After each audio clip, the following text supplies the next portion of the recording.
Okay, people, these are the full worked solutions for the paper I posted last week. So question 1A is a binomial expansion. So here we go, the full expansion. So you get 2 minus 3/4 x minus 9 over 64 x squared minus 27 over 512 x cubed.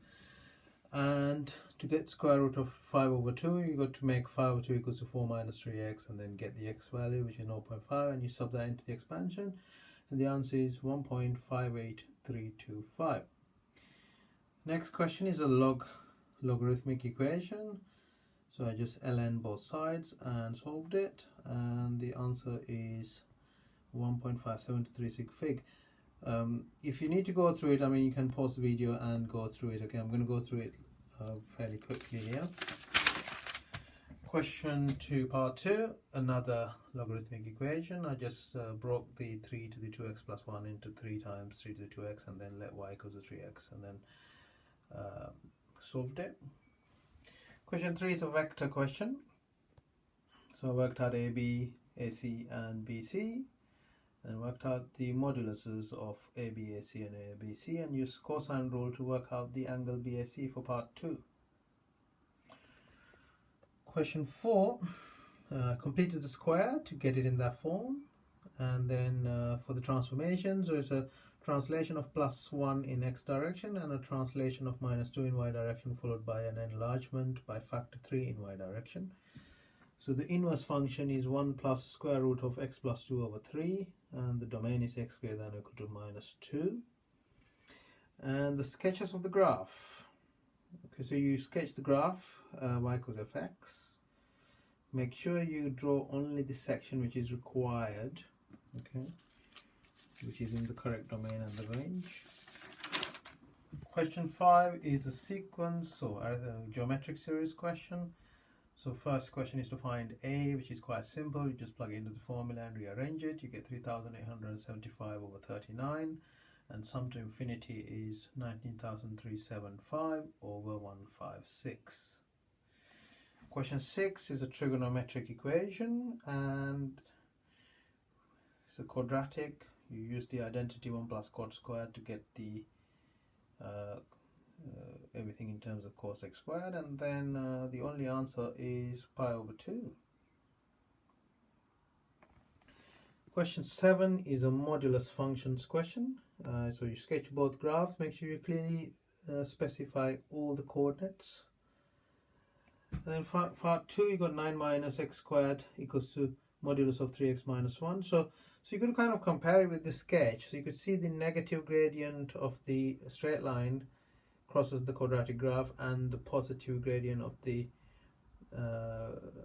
modulus graph also crosses the quadratic graph on the positive side. So you solve the two quadratics and then you get the answers, but you got to select the correct answer using the sketch from part 1. That's question 7. And question 8.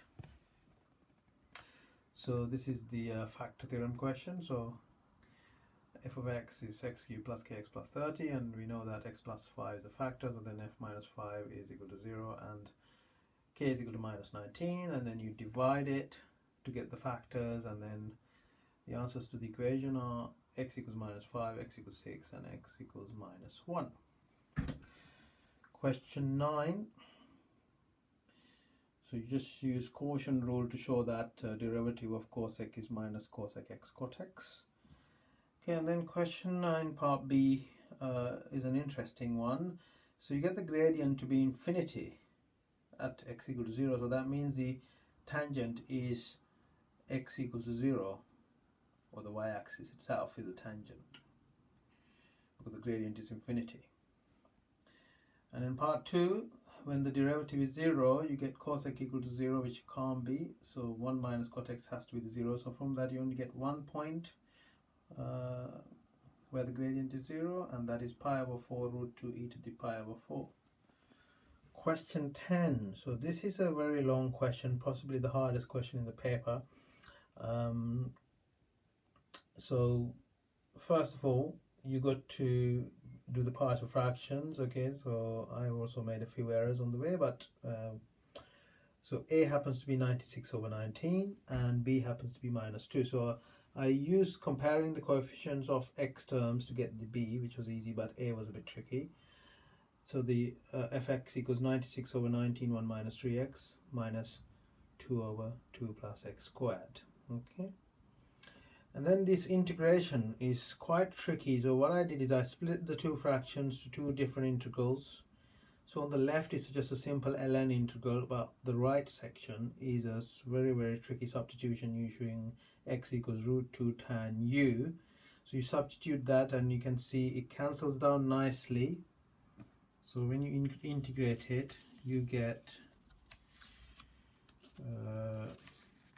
you literally get just arc tan x over root 2, and you sub in the values and you end up with minus 32 over 19 ln 4 minus root 2 over 2 arc tan 3 over root 2 plus root 2 pi over 8 to be exact.